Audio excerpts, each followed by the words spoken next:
Baik, Assalamualaikum warahmatullahi wabarakatuh. Assalamualaikum. Oke, selamat, Waalaikumsalam. selamat malam rekan-rekan semuanya. Jadi hari ini kita akan melanjutkan materi matematika diskrit ya. Jadi sebelumnya ada beberapa hal atau informasi yang perlu saya sampaikan ya. Yang pertama berkaitan dengan tugas ya. Tugas yang kemarin saya sampaikan via grup WA ya. Itu adalah tugas yang sifatnya adalah sunnah ya.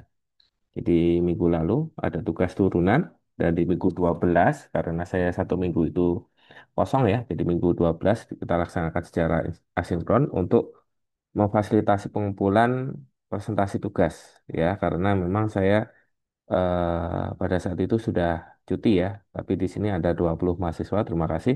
Nanti akan saya lihat 20 mahasiswa dari dua kelas ya. Dan untuk penyelesaian tugas turunan matematika diskrit ini juga sudah saya sediakan di apa namanya di learning ya. Jadi bisa teman-teman pelajari. Ini contoh saya ingin melakukan enkripsi dari nama saya dari turunan dari fungsi fx dari x pangkat 3 ditambah 2x plus 1 ya yang hasilnya nanti akan menghasilkan nama saya yang terenkripsi berdasarkan fungsi turunan tersebut. Nah, ini bisa dijadikan referensi ya. Oke, kemudian di minggu ini sebenarnya secara jadwal jurusan minggu ini kita sudah masuk minggu ke-14, tapi materi yang ingin saya sampaikan itu baru masuk minggu ke-13 ya, masih sehingga kita masih ada 2 minggu, minggu ini dan minggu pengganti ya. Ada 2 sesi minggu pengganti yang sudah saya set yang nanti akan dipublish oleh TU jurusan ya. Dan nantinya minggu depan pasti ada perkuliahan, materinya sama berkaitan dengan integral. Ya, jadi untuk integral ini memang saya bagi menjadi dua pertemuan ya sesuai dengan apa namanya materi yang ada di learning dan nanti di minggu 14 akan saya tambahkan juga bagaimana pemecahan kasus dari pelatihan soal yang diberikan. Oke, saya izin Sesrudin. Ya, di sini berkaitan dengan integral ini akan kita selesaikan materi ini dalam dua pertemuan, pertemuan minggu 13 dan minggu 14 ya. Dan untuk materinya itu ada 4 materi, yaitu meliputi integral tak tentu, kemudian notasi sigma, kemudian integral tentu dan latihan soal. Ya, nanti untuk minggu ini kita akan fokus ke integral tak tentu dan notasi sigma. Oh ya, sebelumnya untuk tugas yang di learning ini teman-teman tidak perlu hiraukan karena untuk kelas kelas apa ya kelas A dan kelas B matematika diskrit malam itu belum saya berikan tugas ya. Nanti tugasnya akan saya berikan di minggu terakhir karena materi integral sendiri akan dilaksanakan dalam 2 minggu pertemuan. Oke. Kembali lagi ke materi, jadi materi integral ini nanti dibagi menjadi 3 pokok bahasan utama, di mana untuk minggu ini kita terfokus pada 2 materi, yaitu integral tak tentu dan notasi sigma. Oke, integral sebenarnya istilah atau hal yang umum ya dipelajari teman-teman pada saat pembelajaran di sekolah menengah ya, karena integral itu merupakan kebalikan dari turunan. 2 minggu yang lalu kita sudah mempelajari konsepsi turunan, khususnya dalam beberapa pekerjaan di bidang rekayasa keamanan siber, salah satunya untuk melakukan enkripsi data gitu ya. Integral sendiri dalam keamanan siber berguna misalnya untuk menghitung akumulasi serangan dalam kurun waktu tertentu. Ya. Jadi dalam eh, satu satu hari atau 24 jam kita bisa melakukan perhitungan akumulasi serangan dalam satu hari. Kemudian yang kedua bisa digunakan untuk memodelkan lalu lintas jaringan dan bandwidth. Kemudian bisa juga digunakan sebagai analisis probabilitas serangan berdasarkan distribusi statistik. Oke, untuk awal ini kita akan coba membuka dengan sebuah studi kasus tentang deteksi DDoS berdasarkan laju permintaan. Misalkan, selama serangan DDoS, Ya, di sini jumlah permintaan atau request ke server dalam detik ke T dimodelkan oleh fungsi sebagai berikut. Ya, request pada detik ke T yang kemudian dinotasikan dengan R dalam tanda kurung T sama dengan 4T pangkat 2 ditambah 10. Ini adalah request per detiknya. Kita menghitung total request yang diterima server antara detik kedua hingga detik ke-6. Kasus ini nanti akan kita selesaikan dengan menggunakan integral yang akan saya jabarkan di minggu terakhir. Nah, dalam integral itu dikenal dengan dua istilah ya, integral tak tentu dan integral tentu. Untuk integral tak tentu adalah sebagai berikut. Jika f aksen x sama dengan fx, ya, maka f disebut antiturunan dari f. Ya. Ulangi ya. Jika f besar aksen x sama dengan fx, maka f besar disebut antiturunan dari f. Antiturunan dari suatu fungsi fx terhadap x dinotasikan dengan integral fx dx dan fx dinamakan dengan integran. Ya, sekali lagi antiturunan dari suatu fungsi fx terhadap x dinotasikan dengan integral fx dx dan fx dinamakan dengan integran. Antiturunan integral fx dx disebut juga integral tak tentu atau indefinite integral. Ya, contohnya sebagai berikut. Fungsi x sama dengan x pangkat 6. Ya, ini adalah antiturunan dari 6x pangkat 5. Karena f aksen dari x sama dengan 6x pangkat 5. Tetapi gx itu gx yang sama dengan x pangkat 6 tambah 4 juga antiturunan dari 6x pangkat 5.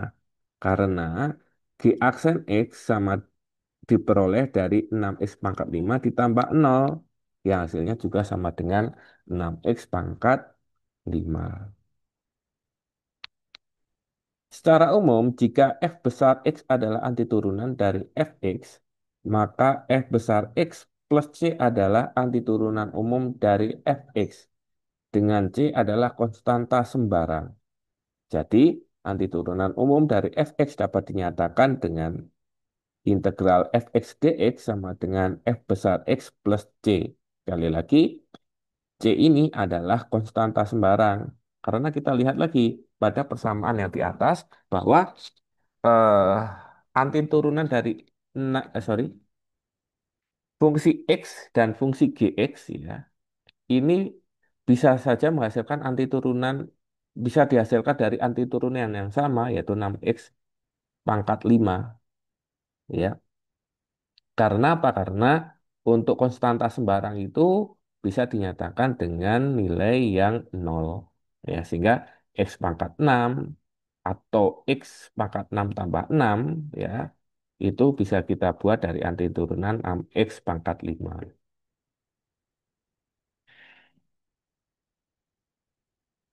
Beberapa aturan pencarian integral tak tentu dari suatu fungsi. Yang pertama adalah aturan pangkat. Jika n kecil adalah sembarang bilangan rasional kecuali negatif 1, maka integral x pangkat n dx sama dengan 1/n+1 dikali x pangkat n+1 ditambah c atau konstanta. Sedangkan untuk antiturunan fungsi trigonometri, integral sin x dx sama dengan min cos x plus c. Kemudian untuk integral cos x dx sama dengan sin x plus c. Kemudian kita membahas ke aspek yang ketiga, menyangkut linearitas integral tak tentu. Misalkan, f dan g memiliki integral tak tentu dan k suatu konstanta. Maka yang A, integral k fx dx sama dengan k integral fx dx. Kemudian yang kedua, integral dari fx plus gx dx itu bisa kita hitung dengan cara menghitung integral fx dx ditambah integral gx dx. Kemudian untuk fungsi pengurangan juga sama, integral fx min gx dx itu bisa kita peroleh dari integral fx dx min integral gx dx. Kemudian yang keempat, ini bukan tiga ya, keempat, aturan pangkat diperumum. Misalkan G adalah suatu fungsi terdiferensialkan dan N suatu bilangan rasional, N tidak sama dengan negatif satu, ya, maka integral dari Gx pangkat N dari G aksen X dx sama dengan satu per N plus satu dikalikan dengan Gx pangkat N plus satu plus C. Ya mungkin kalau saya jabarkan seperti ini memang agak agak pusing ya atau agak susah untuk dimengerti ya. Tapi untuk mempermudah dalam pemahaman mungkin kita akan coba nanti menyelesaikan dalam beberapa studi kasus. Nah, contohnya sebagai berikut. Tentukan antiturunan umum dari fungsi X sama dengan 4X pangkat 3. Penyelesaiannya bagaimana? Integral dari 4X pangkat 3 dx sama dengan ya 4 ya. Jadi konstanta 4 pengali di depan X pangkat 3 ini dia berada di apa namanya di luar terlebih dahulu. Fx pangkat 3 dx ya. Berarti kan dikalikan dengan satu per pangkatnya ditambah satu ya. Berarti satu per 3 plus satu. Berarti di sini 4. Berarti 4 kali satu per 4 X pangkat 3 plus C. Kita sederhanakan 4 kali seperempat sama dengan 4 per 4. Atau sama dengan satu per satu kali X pangkat 3. Atau hasilnya sama dengan X pangkat 3 ditambah C. Ya.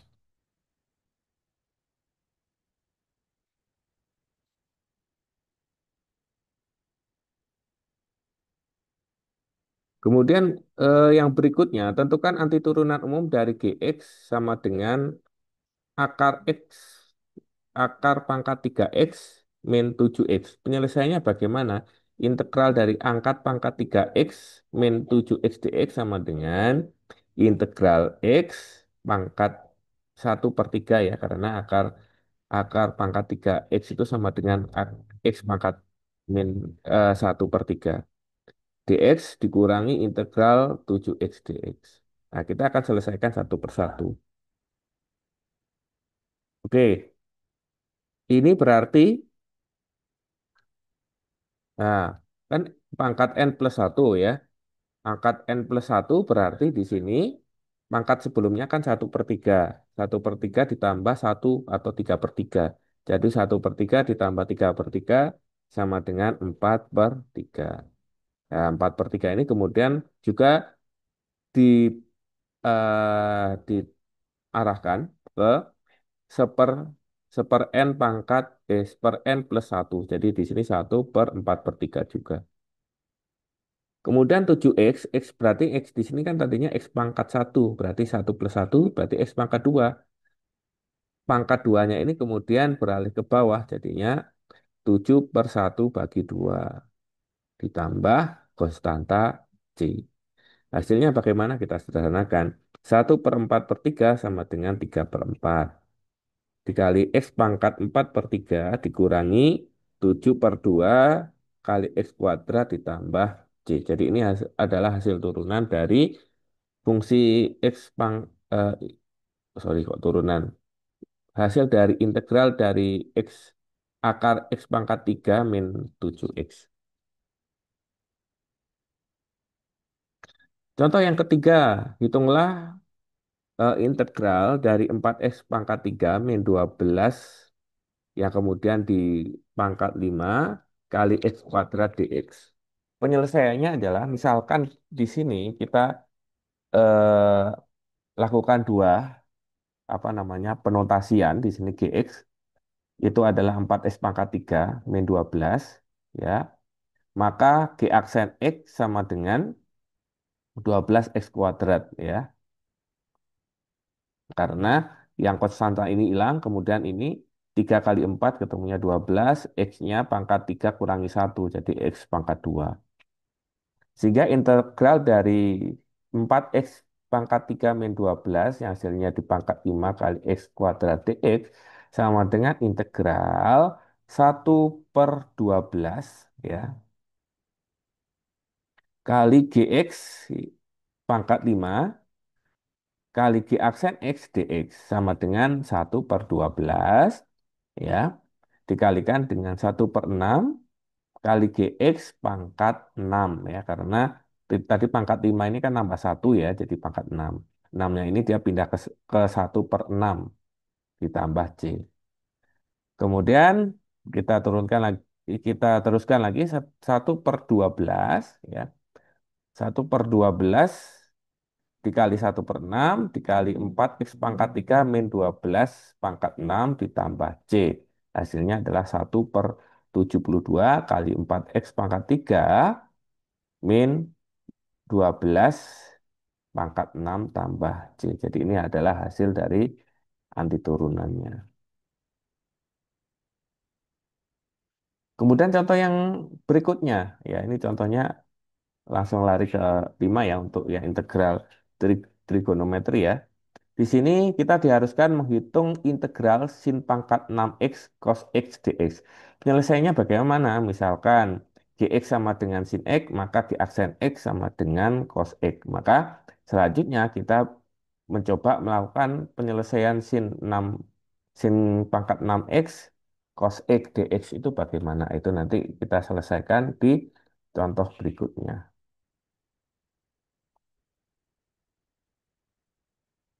Oke, berikutnya kita akan membahas tentang notasi sigma. Notasi sigma umumnya, notasi sigma umumnya dinotasikan dengan notasi atau huruf seperti E ya, sigma.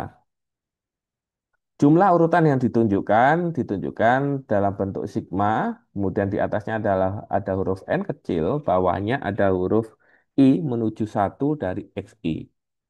X adalah singkatan dari variabel yang sedang diukur. Ya. Kemudian subscript I adalah indeks posisi untuk menentukan posisi skor yang masuk ke penjumlahan. Nilai awal indeks atau posisi skor pertama yang masuk ke dalam jumlah ditunjukkan oleh I sama dengan 1 di bagian bawah notasi sigma. Nilai akhir indeks atau posisi skor terakhir yang masuk ke penjumlahan diberikan oleh angka di bagian atas sigma. Jika huruf N berada di bagian atas sigma, ini menunjukkan bahwa nilai akhir dari indeks posisi adalah skor N terakhir. Contoh, ya,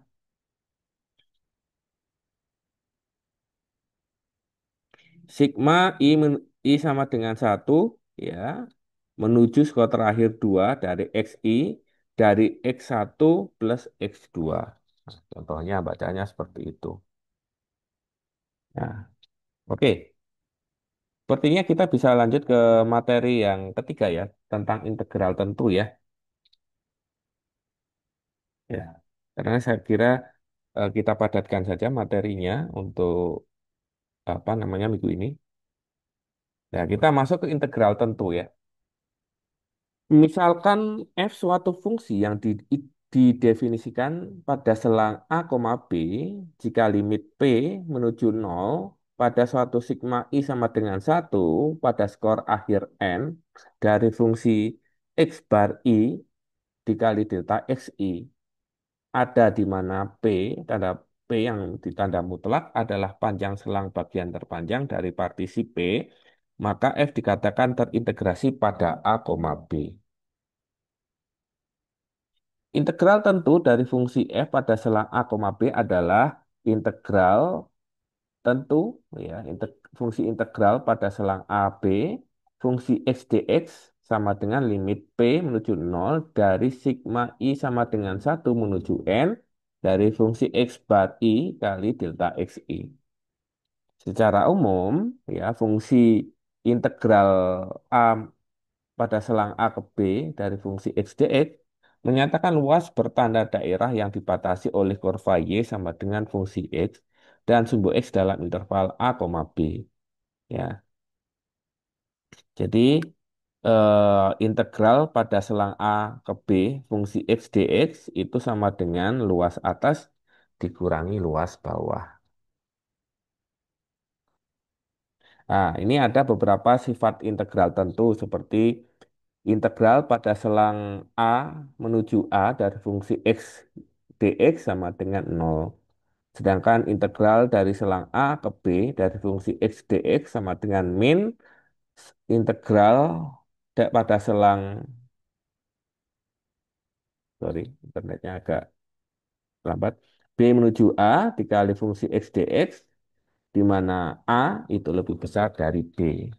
Kemudian integral A menuju C dari fx dx sama dengan integral pada selang A ke B dari fx dx ditambah integral B ke C pada fungsi X dx. Nah, ini ada teorema dasar kalkulus yang mungkin teman-teman perlu pelajari lagi. Di sini misalkan F kontinu pada interval tertutup A, B, dan X adalah elemen dari A, B, maka D per dx dari integral pada selang A ke X dari fungsi T dt sama dengan Fx. Kemudian jika F dan G terintegrasikan pada A, B, dan jika f x lebih kurang dari sama dengan Gx untuk semua X dalam A, B, maka integral pada selang A ke B dari fungsi X dx itu kurang dari sama dengan integral pada selang A ke B dari fungsi Gx dx. Nah, jika F terintegrasikan pada A, B, ya, dan M kurang dari sama dengan Fx kurang dari sama dengan M besar untuk semua X dalam A, B, maka M dari B min A itu nilainya kurang dari sama dengan integral pada selang A ke B Fx dx yang kurang dari sama dengan M dikali B min A. Misalkan F dan G terintegrasikan pada A, B dan K suatu konstanta, maka K kali F dan F plus G terintegrasikan dan integral pada selang A ke B dari K fungsi X dx sama dengan K integral selang dari A ke B Fx dx. Kemudian untuk integral selang A ke B dari notasi penjumlahan Fx plus Gx dx sama dengan integral selang A ke B dari fungsi X dx ditambah integral pada selang A ke B pada fungsi Gx dx. Kemudian untuk notasi yang lainnya ini juga sama. Integral pada selang A ke B ini harusnya pengurangan ya. Ini harusnya notasi pengurangan. Jadi fx min gx dx sama dengan integral pada selang AB fx dx dikurangi integral selang A ke B dari fungsi gx dx. Ini harusnya pengurangan ya karena ini identik.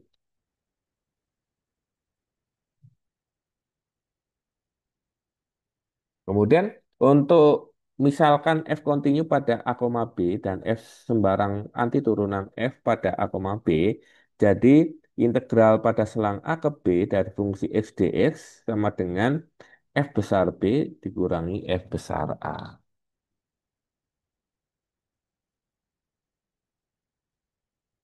Nah, ini kemudian kita akan membahas berkaitan dengan teorema nilai rata-rata. Jika F kontinu pada A, B, maka terdapat suatu bilangan C antara A dan B sedemikian sehingga integral pada selang A ke B dari fungsi T dt sama dengan FC dikali dengan B min C. Kemudian untuk teorema simetri, jika F fungsi genap, maka integral pada selang min A menuju A dari fungsi X dx sama dengan 2 kali integral 0 ke A kali Fx dx. Jika f fungsi ganjil, maka integral dari selang min A menuju A dikali fx dx itu hasilnya adalah sama dengan 0.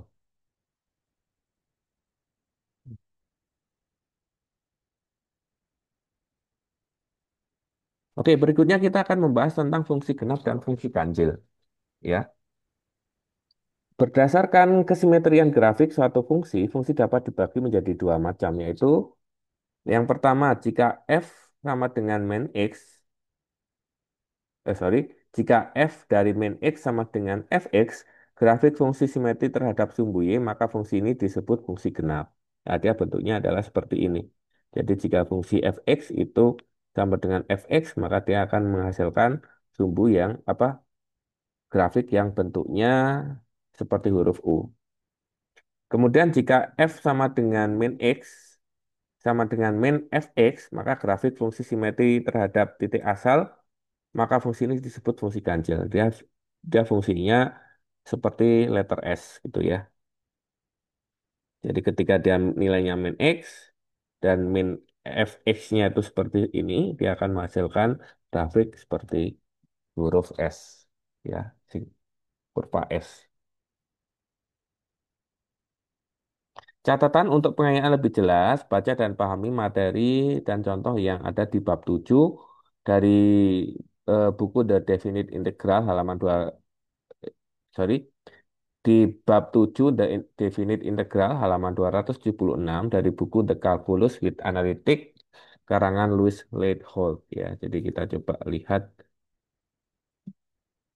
di learning ya. Di materi yang sudah diberikan oleh dosen koordinator ini juga sudah ada di buku referensi kalkulus di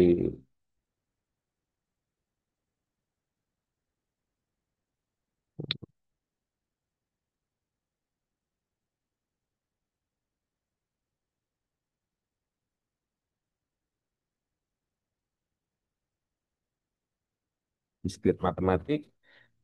Kemudian ini an Introduction of Cryptology. Ini ya, Louis Leithold ya. Jadi ini silakan teman-teman download ya. Sudah disediakan secara gratis oleh dosen koordinator.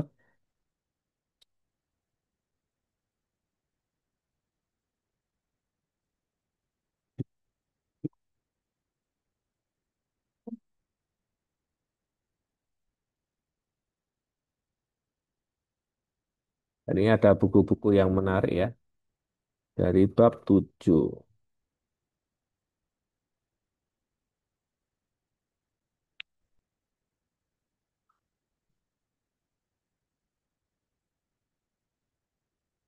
Bab,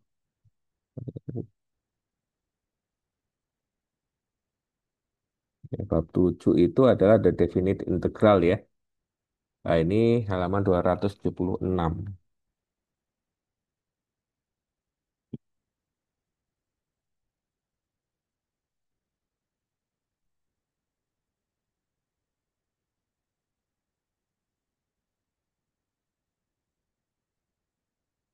Nah, ini materi yang di PowerPoint ini juga diturunkan dari bukunya Louis ini ya, berkaitan dengan the definite integral ini ya, sigma notation ya. Kemudian tadi kita sudah masuk ke,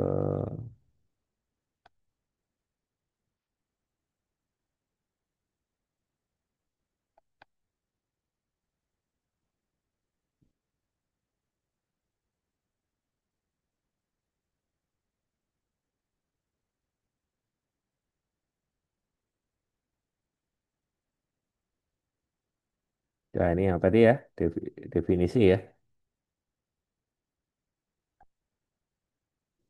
di contoh penggambaran kurva dari fungsi integral tertentu. Ya. Ya, jadi ini untuk hal the definite integral ini silakan teman-teman pelajari dari buku ini. Ini cukup lengkap ya pembahasan untuk integralnya ya.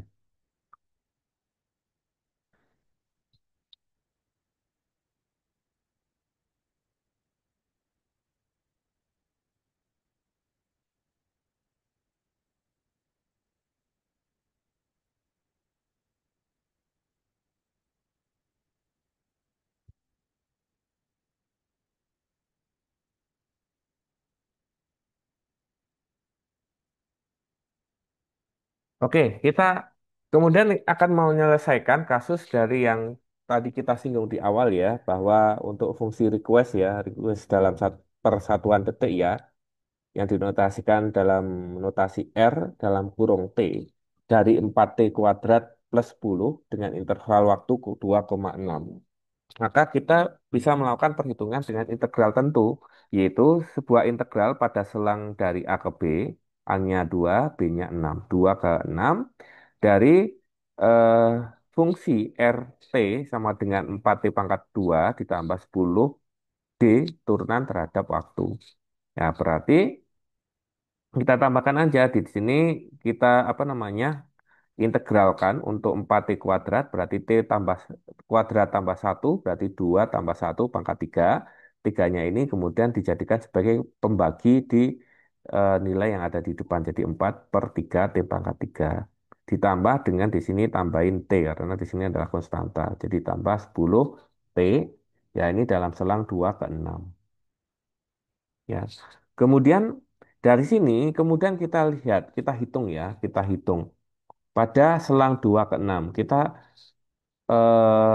kembali lagi mengingat luas area atas kurangi luas area bawah. Sehingga di sini kita masukkan,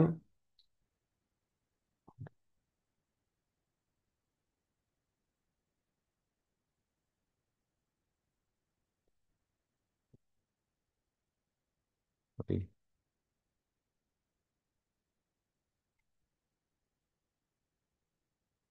ya. Jadi 4 per 3 kali T pangkat 3. T pada selang yang mewakili nilai B adalah 6. Berarti di sini 6 pangkat 3 ditambah 10 kali T. Dikurangi 4 per 3 dimasukkan nilai T dari selang yang bawah yaitu 2. Jadi 4 per 3 kali 2 pangkat 3 tambah 10 kali 2. Hasilnya adalah 317,33. Jadi jumlah total request selama 4 detik dari detik kedua hingga ke-6 adalah sekitar 317 permintaan. Jadi kita bisa melakukan pemodelan jumlah total request dalam suatu fungsi integral tertentu. Oke, ini ada beberapa contoh untuk penyelesaian kasus integral tentu. Contohnya misalnya fungsi integral fx dari 4x pangkat 3 adalah fungsi ganjil karena f dari min x sama dengan min fx.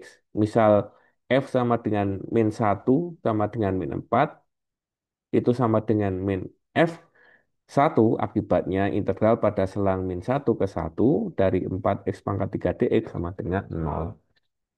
Nah, di sini kita coba melakukan perhitungan untuk integral 1/3 dari x kuadrat dx ya. Cara lain, teman-teman bisa melihat halaman 294 buku kalkulus dari kalangan Louis Lethout tadi ya.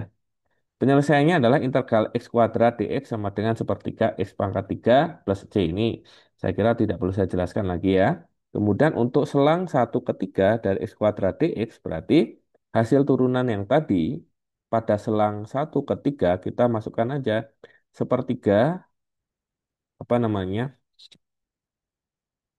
3 pangkat 3 ya dan 1/3 gitu ya. Sehingga di sini hasilnya 9 ya. 9 dikurangi 1/3. Karena X pangkat 3 ini kan 9 9 eh, 3 ya. 3 sorry 3 kali 3 9 9 kali 3 27 ya. Jadi 27 bagi 3 di sini hasilnya 9 dikurangi dengan sepertiga kali 1/3. Sepertiga kali 1 seperti jadi hasilnya sepertiga. 9 min sepertiga sama dengan 27 per 3 min 1/3 ya. Sama dengan kalau kita sederhanakan jadi 82/3.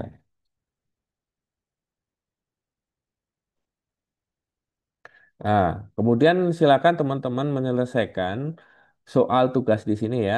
Selesaikan masing-masing integral tak tentu berikut ya. Di sini ada beberapa soal seperti soal nomor 1, 2, 3, dan 4.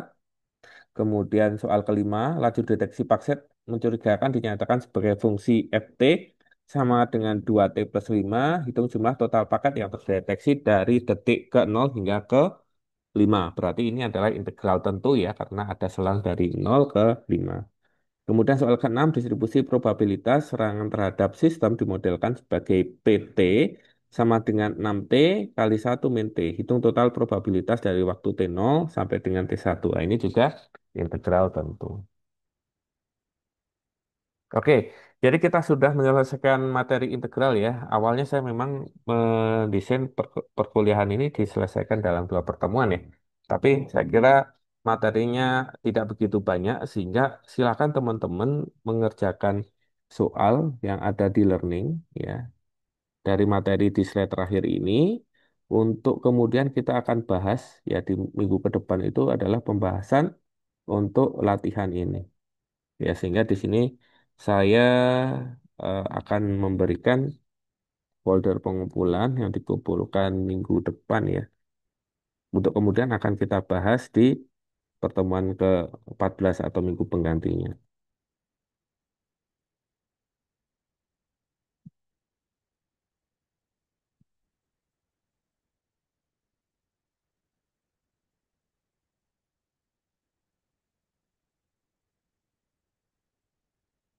Ini kita tanggal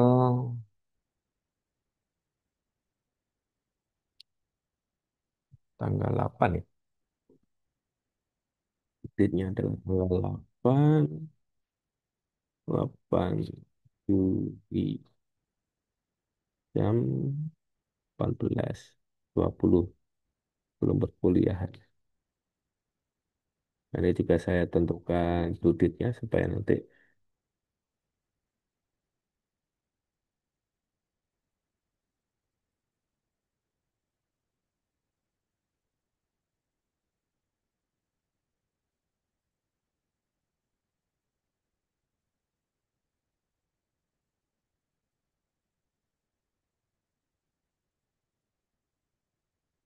Oke, sampai di sini kira-kira ada yang ditanyakan silakan. Kalau tidak ada, saya izin untuk melakukan absensi ya.